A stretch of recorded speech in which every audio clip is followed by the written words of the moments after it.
بسم اللہ الرحمن الرحیم۔ محبت میں رابعہ بصریہ کا البحال۔ رابعہ بصرہ ایک ہاتھ میں پانی لے کر دوسرے میں آگ لے کر ایک بار جا رہی تھی اور کہہ رہی تھی کہ آگ سے جنت کو جلاؤں گی اور پانی سے جہنم کو بجھاؤں گی تاکہ لوگ جنت اور جہنم کے لیے عبادت نہ کریں۔ یہ رابعہ بصرہ کا البحال کا واقعہ ہے۔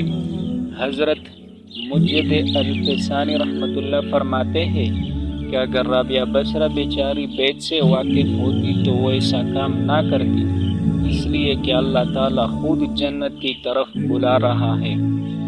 واللہ یدعو الی دار السلام، اور جس کی طرف اللہ بلائے اس کی طرف جانا عین منشائے خداوندی ہے۔